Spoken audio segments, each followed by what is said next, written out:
Qui sommes-nous? Des invincibles champions. Est-ce que c'est possible?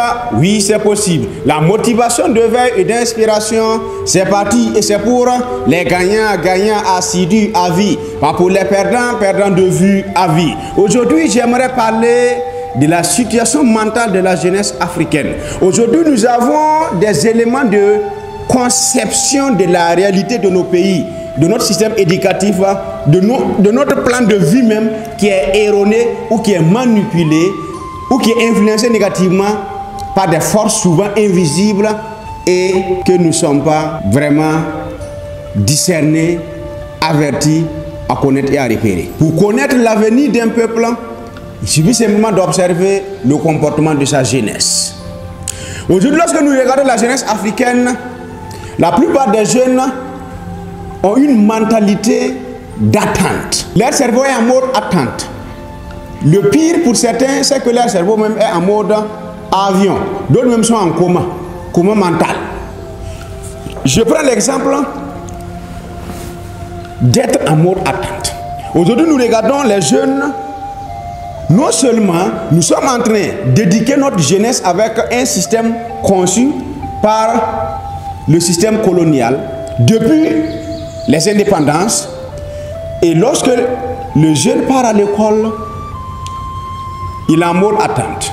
Il attend les devoirs, ensuite il attend les compositions, après les compositions, il attend le diplôme, après le diplôme il attend l'emploi, ensuite il attend le salaire, et le salaire il attend la fin du mois, il attend la promotion, il attend la retraite, il attend, n'est-ce pas, de solder ses dettes, et il attend la mort et il meurt sans avoir apporté quelque chose à l'Afrique.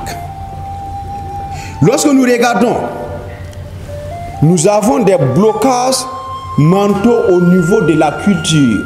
Nous ne sommes même pas fiers de ce qui vient de chez nous, de nos habits, de notre manière de nous habiller, de notre manière de manger, de notre manière d'être en relation avec les autres, avec le voisinage, avec la fraternité, avec la famille. Nous sommes en train de faire un copier-coller, comme si Dieu nous a dépourvus de toute conception, de toute créativité. Ça fait mal lorsque nous regardons aujourd'hui les gens faire des confusions, n'est-ce pas, entre tirer le bon chez les autres et tout copier. Il n'est pas aussi mal d'apprendre des autres. Mais lorsque nous n'avons pas ce discernement nécessaire pour faire la différence entre ce qui va nous apporter, ce qui va s'adapter à notre réalité, ce qui va être adapté à notre conception, à notre culture, à notre manière de voir les choses, à nos mentalités, nous allons nous retrouver dans un système où nous allons être des suiveurs et non pas des leaders. Nous allons suivre et non pas vivre. Ça fait pitié. Et aujourd'hui, nous voyons encore que nous, les jeunes Africains, nous avons cette mentalité de grandeur sans base. Chacun veut devenir grand le jour au lendemain. On n'a pas le sens de l'évolution, on n'a pas le sens, n'est-ce pas, de la procédure d'agrandissement dans la vie. Aujourd'hui, nous avons beaucoup de jeunes qui crient au chômage, disant qu'ils ont des diplômes, alors qu'il y a des travaux que tu peux commencer petit à petit et grandir. Je me rappelle dernièrement à notre président, son excellence M. Roch-Marc Christian Kaboré, qui donnait une histoire où lui il était parti en Inde et devinez quoi, un monsieur a demandé à cirer ses chaussures.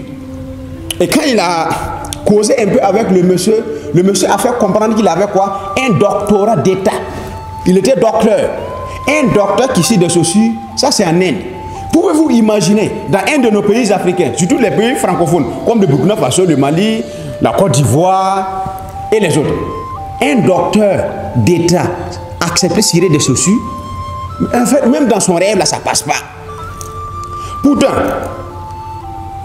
lorsque vous êtes diplômé, vous avez une licence ou un master et que vous n'avez pas de travail, si vous n'êtes pas prêt à cirer même des chaussures, pourquoi avoir quelque chose pour garder votre dignité là? Qu'est-ce que vous allez devenir? Parce que ce n'est pas le départ qui compte, c'est l'arrivée. Aujourd'hui, tu cires des chaussures, demain, tu fabriques des chaussures. Aujourd'hui, tu cires des chaussures, demain, tu vends des chaussures. Après-demain, tu fabriques des chaussures Et on voit dans quelques semaines, tu crées une usine de fabrication de ce jus. C'est une évolution. Mais lorsque nous refusons cela, lorsque nous préférons mettre les diplômes dans les tiroirs et attendre que le gouvernement organise des concours pour que nous fassions concours où on va choisir, par exemple, seulement 1% de ceux qui vont participer, là, nous allons finir par être des concours. Nous n'allons pas faire des concours, mais nous allons être des concours. Que Dieu nous en préserve. Je me rappelle cette petite histoire, n'est-ce pas, d'un prof. Il avait sa licence et même son master. Il avait postulé pour être professeur dans un lycée. Il donnait seulement 4 heures dans la semaine et le temps restant, il a pris un contrat et il est visible dans une ambassade. Et devinez quoi, l'ambassade était à côté, n'est-ce pas, de son établissement. Donc, les élèves ont commencé à remarquer que le vigile, n'est-ce pas, de l'ambassade la ressemblait à leur professeur d'anglais. Et tu vois, ils discutent quoi. Est-ce que ce n'est pas notre monsieur là qui est vigile là-bas? Donc, ils disent non, mais notre professeur ne peut pas être un vigile. Jusqu'à ce qu'ils se sont débattus là-dessus. Un a confirmé avec confusion, non, ça là c'est monsieur. Et il allait dire à son papa. Et le papa se lève gaillardement, il vient bomber sa poitrine devant l'administration de l'établissement, dire que mais pour qui vous permettez de prendre des visites pour venir enseigner nos enfants? Et effectivement, la direction de l'administration, ils sont surpris, ils appellent le monsieur, il dit, est-ce que vous êtes le vigile de l'ambassade qui est en face? Est-ce vraiment vous, monsieur? Il dit, oui, c'est moi. Il dit, mais comment ça se fait que vous êtes professeur et puis vous êtes encore vigile? Il dit, mais notre contrat entre nous là, je dois seulement intervenir quelques heures dans la semaine. Tout le temps qui me reste là, ça c'est ma propriété privée, je fais ce que je veux avec. Donc si je veux être vigile, mais je suis vigile. Le gars dit que mais vous avez postulé pour de professeur avec une licence. Comment quelqu'un peut avoir une licence et puis encore accéder à être vigile? Le gars dit que c'est pas licence, c'est même master.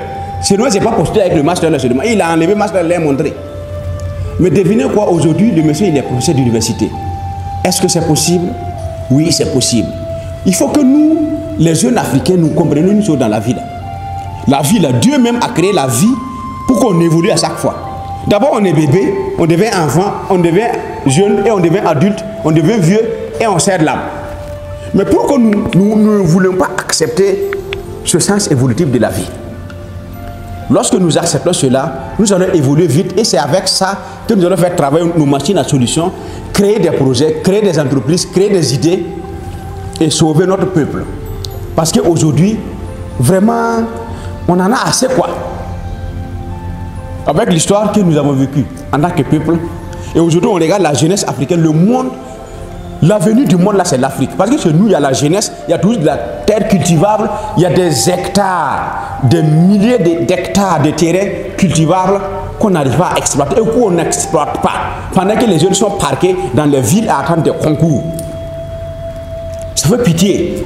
Et c'est des vieilles de 70 ans, de 80 ans en Chine qui vont monter sur des montagnes, n'est-ce pas, cultiver du thé et venir nous vendre ici en Afrique. Et nous, les jeunes Africains, nous allons acheter ça, être des consommateurs endurcis et embellis. Et nous allons nous asseoir pendant des heures, 4 heures, 5 heures, autour, n'est-ce pas, de ce même thé-là, boire et on se permet de rire, les dents au dehors, sans avoir une honte et une pitié envers notre propre âme. Nous sommes en train de faire quoi? Nous sommes en train de boire notre avenir, ce n'est pas du thé. Juste pour vous dire qu'il faut que nous sortons de ces carcans, de cette mentalité-là, pour nous battre corps et âme. Prendre le volant de notre vie, prendre le volant de l'avenir de nos peuples, prendre le volant de l'avenir de nos nations. Et c'est à travers ça que nous allons développer notre continent. Est-ce que c'est possible? Oui, c'est possible. La motivation de veille et d'inspiration, ça continue. Et c'est pour les gagnants, assidus à vie. Pas pour les perdants, perdants de vue à vie.